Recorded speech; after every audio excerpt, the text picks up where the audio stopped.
Sam Radio, le rendez-vous de l'information.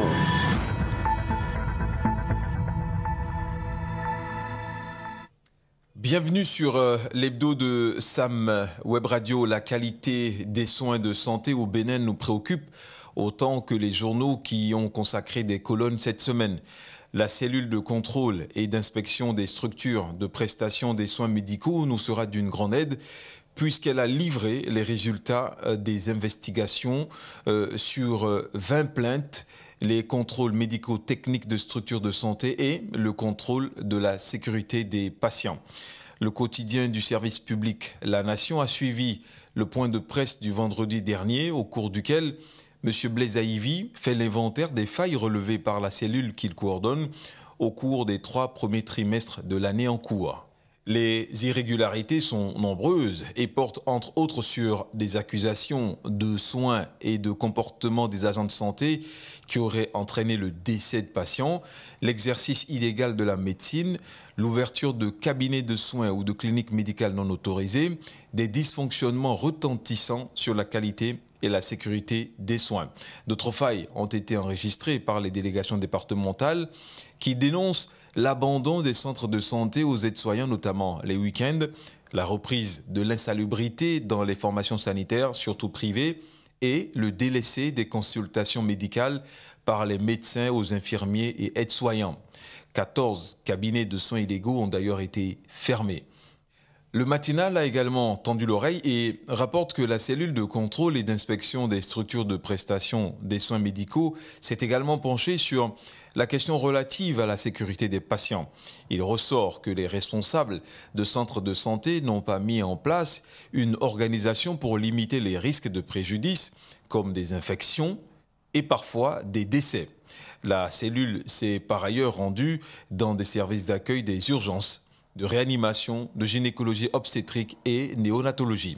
Sur 17 services d'urgence médico-chirurgicales, seules 2 sont performantes. Sur 5 services de réanimation et de soins intensifs, 4 n'y sont pas du tout et 1 à la moyenne. Sur 15 services de gynécologie obstétrique visités, 2 ont le satisfecit des enquêteurs. Quant aux services de soins aux nouveau-nés tenus par un pédiatre, seuls 2 rassurent sur les 6 visités. De graves irrégularités, remarque Fraternité, qui seront traitées par la cellule de contrôle et d'inspection des structures de prestation des soins médicaux qui a élaboré des fiches techniques de contrôle de conformité aux critères de la sécurité des patients. Ces fiches techniques de conformité aux critères de sécurité des patients seront intégrées au cadre stratégique de la sécurité en cours d'élaboration par l'autorité de régulation du secteur de la santé pour une auto-évaluation avant le processus de certification. Enfin, un appel a été lancé aux populations, particulièrement aux patients, afin qu'ils soient acteurs de leur propre sécurité en ayant un recours précoce aux soins dans les structures de santé autorisées et en signalant toutes les déviances observées dans les structures de santé. En bref, le ministre d'État chargé du développement et de l'action gouvernementale, président du conseil d'administration du MCA Bénin régional, M. Abdoulaye Biotchane, a présidé le mardi 3 octobre 2023 au siège du MCA Bénin à Cotonou les travaux de la première session du conseil d'administration du MCA Bénin régional.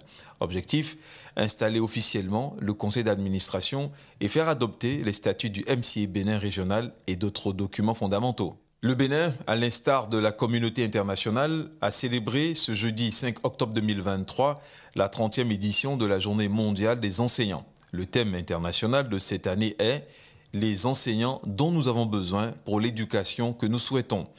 L'impératif mondial de remédier à la pénurie d'enseignants. Le ministre des Enseignements secondaires, techniques et de la formation professionnelle, M. Kwaro Yves Chabi, a, au nom des 3 ministres en charge de l'éducation, délivré un message qui met davantage un coup de projecteur sur le thème national, enseignants qualifiés en nombre suffisant, gage d'une éducation de qualité. Le Bénin décroche un double financement de près de 39 millions de dollars US. Le ministre des Enseignements maternels et primaires, M. Saliman Karimou, président du groupe local éducation et chef de file des ministres en charge de l'éducation, a annoncé la bonne nouvelle de ce double financement du Partenariat mondial pour l'éducation. C'était à l'occasion d'une session extraordinaire tenue le vendredi 6 octobre 2023 dans les locaux du ministère. Les députés à l'Assemblée nationale ont adopté en séance plénière du lundi 2 octobre 2023 le budget de l'institution pour l'exercice 2024. Un budget de 24 milliards 788 millions 969 569 francs CFA. 72 voix étaient pour et 28 contre. Les conseillers de la Haute Autorité de l'Audiovisuel et de la Communication et les représentants des acteurs des médias ont tenu le mardi 3 octobre à Abomey un séminaire de validation du projet de rapport des réformes dans le secteur des médias au Bénin. Une rencontre de 3 jours pour approfondir les réflexions. La Sénat a fait le point de sa descente au plus près des formations politiques. Plusieurs partis sont dans l'illégalité pour absence de sièges et d'organes fonctionnels. Seulement 3 sont à jour après le passage de la Sénat. Il s'agit de l'UP Le Renouveau, le Bloc républicain et les démocrates. Le Bénin a été gratifié du prestigieux prix Kofi Annan pour la sécurité routière du nom de l'ancien secrétaire général des Nations Unies. Les efforts du pays dans le domaine de la gestion de la base de données des accidents de la voie publique ont donc été reconnus et salués à Marrakech, au Maroc, les 25 et 26 septembre 2023. C'était donc l'hebdo de Sam Web Radio. Merci de nous avoir suivis. À bientôt. Sam Radio, le rendez-vous de l'information.